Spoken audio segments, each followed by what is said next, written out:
Thank you for tuning in and welcome back to the Sandwich of Coherency. So let's just go ahead and jump right into this.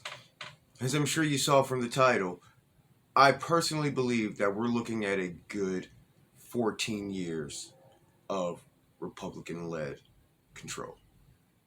Now, I know you're probably thinking that there's absolutely no way that that could possibly happen.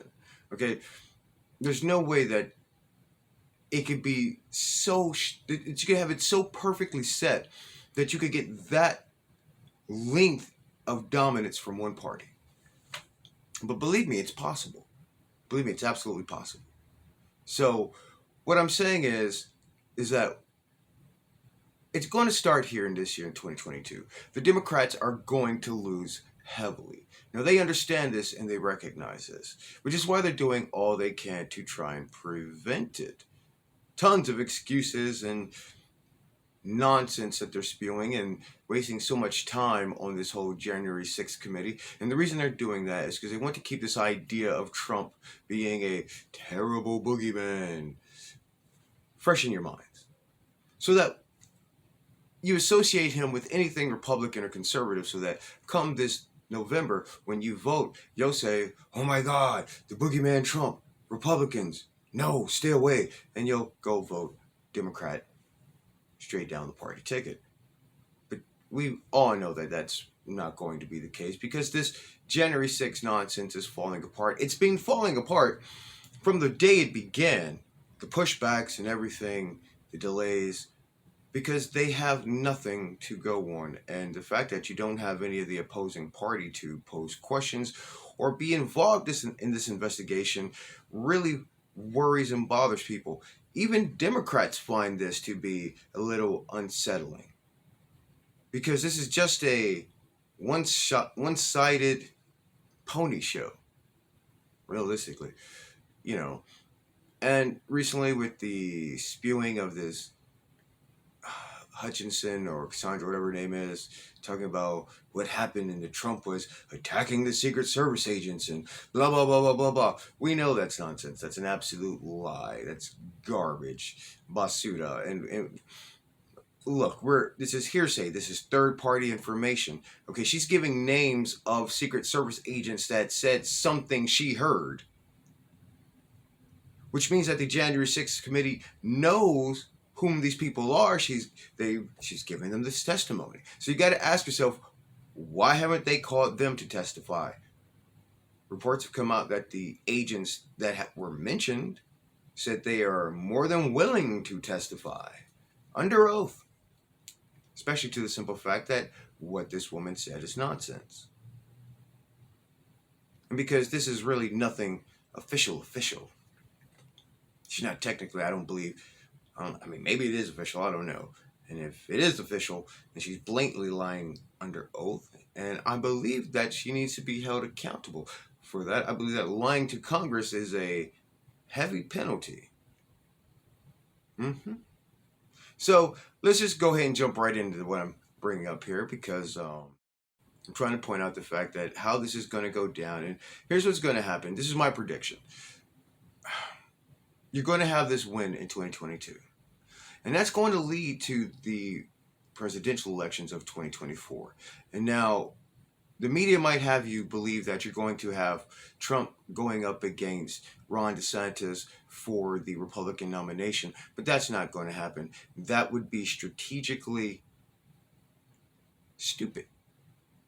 Strategically speaking, that would be one of the dumbest political moves that the Republicans could pull. Because understand, the Democrats have nobody that they can put forth. They have no one of any challenge to the former president. What they do have is Joe Biden, the potato, and I believe that the Democrats will probably do all they can to get out of having the debates.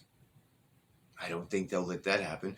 They can't afford to have Joe Biden debating.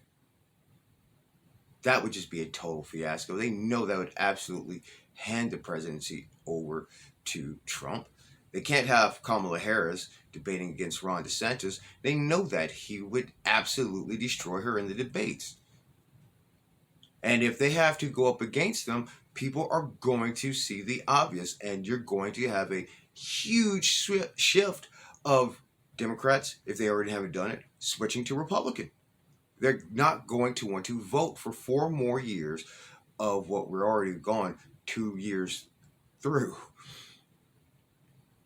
And see, it'll be easy for them to get a full 14 years. And the reason that's going to work is because what will happen is when they come into office in 2024, I mean, all they have to do is go back to the previous administration's policies. By slowly doing that, that's going to absolutely bring the nation to a higher place, and it's going to make people a lot happier. It's going to put more money in their pockets, and you're going to have better times, as many would say. So by doing that, you've got Ron DeSantis as the vice president, which is more than likely going to happen. People are going to go for this, voting for Trump in 2024.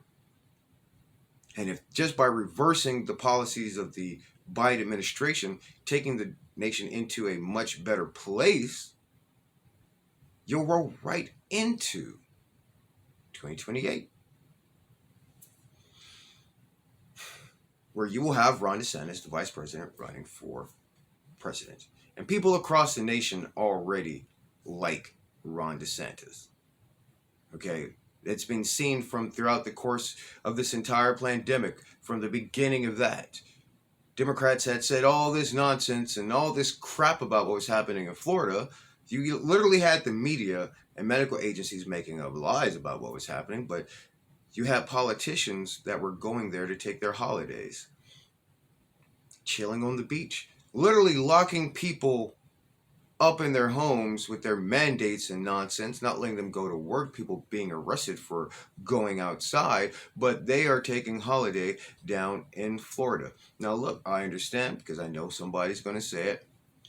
When Ted Cruz decided to go on holiday, whilst the state of Texas was having issues of the lights not being on, that was some bullshit too, okay? And that was a boneheaded move, and that wasn't a good look. Somebody in his staff should have told him, no, this is not going to end well. You do not get on that plane.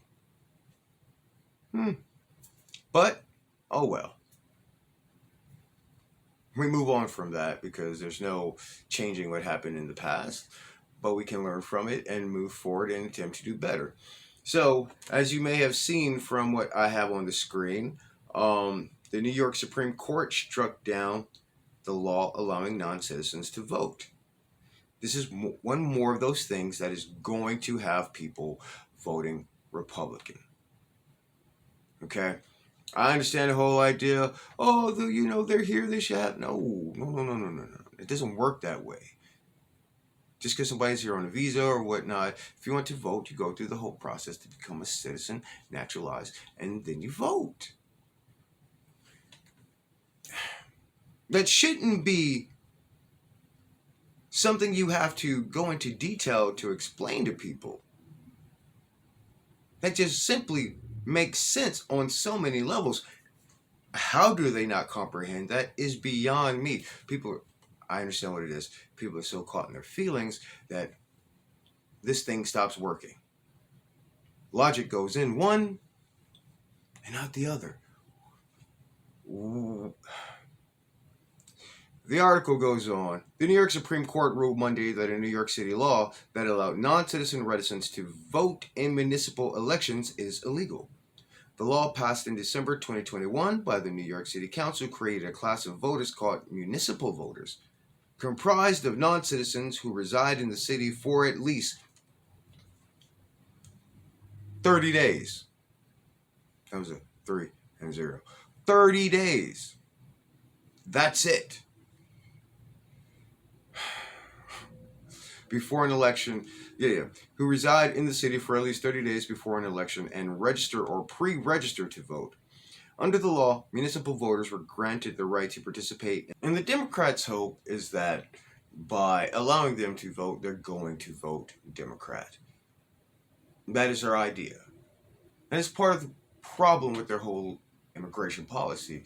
The policies that they want is that they believe that all these people are going to vote for them.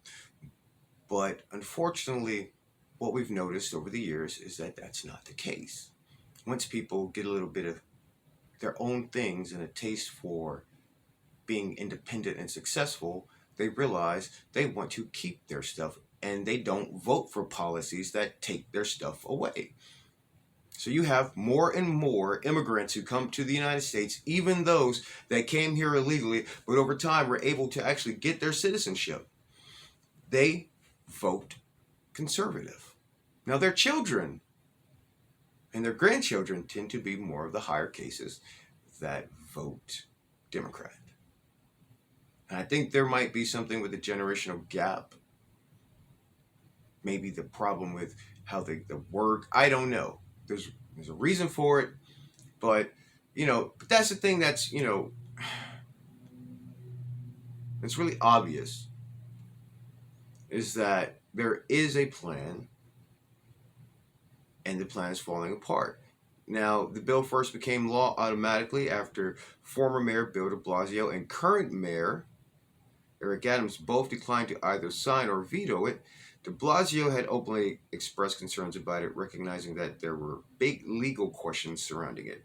He had also stated that he was worried the non-citizen residents of the city, estimated to be somewhere between 800,000 and 1 million people, would have less incentive to become citizens. And that is the absolute truth. Why should they? Why should they go through the effort of becoming a citizen when, okay, I can already vote in these elections? And if I don't like how it turns out, I can go back home. So yeah, no. But that's one of those things that is leaning people more towards voting Republican because they see the obvious that the Democrats have a plan. They have an absolute plan to try and retain power by any means necessary.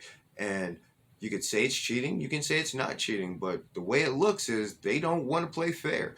They have nothing to offer, nothing to present. They have no policies that they can stand on that will actually work to make life better or the nation better. A lot of the things that they want to do involve a lot of spending, and a lot of that spending has nothing to do with the citizens. Now, granted, the Republicans also want to spend, but the spending is nowhere near as bad, and you still don't have a lot for the citizens, but still, you got to pick between, do you want to spend more and not have shit or spend less and not have shit? Either way it goes, you're going to be spending money and you're not going to have shit in the end. So, it's a matter of just waiting out the clock, I guess. But, in another situation, you have what's happening over in LA. And again, this is one of those things that's going to have people literally voting straight Republican because they are fed up with this nonsense. And recently you had a problem. You have something happening in West Hollywood where they decided we're going to get rid of deputies and some sheriffs and we're going to bring in unarmed ambassadors. New York tried something, or they're still trying something like that. I've seen a few videos from what's been happening with people, these ambassadors attempting to, do traffic stops and getting the living dog piss beat out of them. Why would you sign up for that? These people know exactly what's going on in New York. They live there. Why would you sign up for that? You knew you're going to get your fucking ass beat. But you still signed up for that ass whipping. Mind blown. You got nobody to blame but yourself for that one, buddy. So, on to what's happening in LA. Let's go ahead and jump right into this nice little video from Fox News. I know many people don't like Fox News, but we're going to listen to this because it's actually very interesting. There's been a move in West Hollywood where the city is now taking some deputies off the street, part of a cost-cutting move, but in the middle of a spike in crime. LA Police Protective League Vice President, LAPD Sergeant Jaretta Sandos with us right now. Sergeant, that seems like the worst time to be doing something like this. What do you make of it? Absolutely, it's the worst time. When I first heard of this, I said, let me get this straight. West Hollywood wants to cut the budget and use unarmed ambassadors. They currently have an increase in crime of 137%. What are these unarmed ambassadors going to do? How are they going to deter crime? Are they going to use slingshots to fight off these criminals? It's totally. And this right here, it's things like this that are going to do it. 137% increase in crime already as it is. We've seen what's been happening in Hollywood and LA over the past couple years as it is. It's never been it's been on a steady decline for well over a decade. But over the past couple years, it's turned into literally the Wild West almost, gone back to the days of yore. But now you have all this violence increase, you have all this going on, and their response is, well, let's get rid of the cops. And this, I've made jokes about this before, but it seems like their idea is that, well, the only reason people commit crime is because we have cops and armed cops, and maybe if we got rid of the cops and the armed cops, people would no longer feel compelled to commit crime.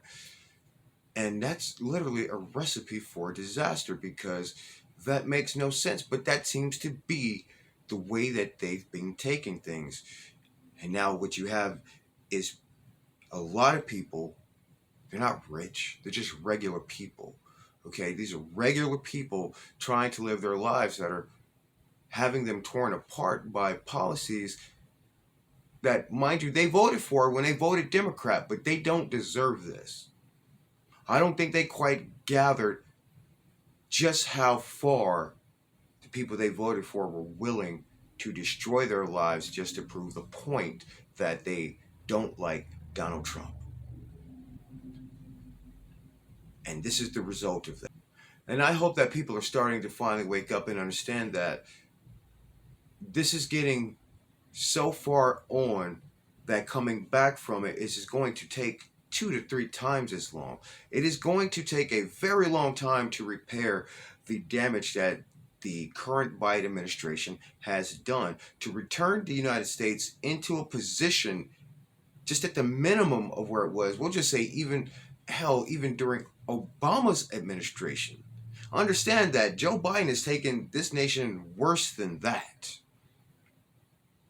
You have economists across the board on both sides of the aisle that are telling people that these policies are trash. They are destroying the United States, and the United States cannot sustain itself underneath it. But then you have their affirmative action higher press secretary come out and lie to the people constantly. Constantly. You can literally take anything she says pretty much, go look it up and see that she was lying the whole time. Now you've got the president blaming the petrol stations for charging outlandish prices for fuel. They need to adjust their prices to reflect what they're paying. The price of fuel is going up for them, buddy. And this is what I was saying before. What the Democrats want is the retailer to see the increase in price for them to receive the goods, but not reflect that in the price of them selling it to the consumer. So it doesn't matter if, just get prime for an example. Let's say, the retailer, I know these are not the real numbers, but if the retailers normally pay $1 per gallon, just to be able to resell it, if they're paying now $2, $3, $4, $5, $6, $7 a gallon, what the president wants you to do is lower the price. You get what I'm saying? So if you're selling it to the public at $3 and your price to buy it goes up, what he wants you to do is sell it for $2. Sell it for $1. These are trying times. We got to launder more money into the Ukraine. So, we got to make it a little bit easier for us. You're making it hard for us. People are expecting us to do things. This is Biden's war. And as I said before, administrations do this in order to make their guy look competent.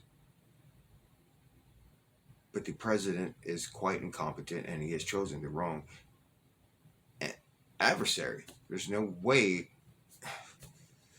the United States can sustain itself at the rate that it's going. A change needs to be had. But, like I said, we're looking at 14 years, 3 presidents. In this next 2 years right here from 22 to 24, we're looking at 14 years of Republican dominance. They will be taking back the House and Senate this year. You will have that dominance there. But once a presidential election comes up, you're going to have 3 runs of Republican presidents. Trump will win it in 2024, which will be followed by Ron DeSantis, and he will get his second term. And as long as he doesn't screw that up, hell, you might get another 4 years. But we're going to see how that turns out. But that is my prediction. You can hold me to that in 14 years. But I thank you for tuning in, and we'll catch you next time.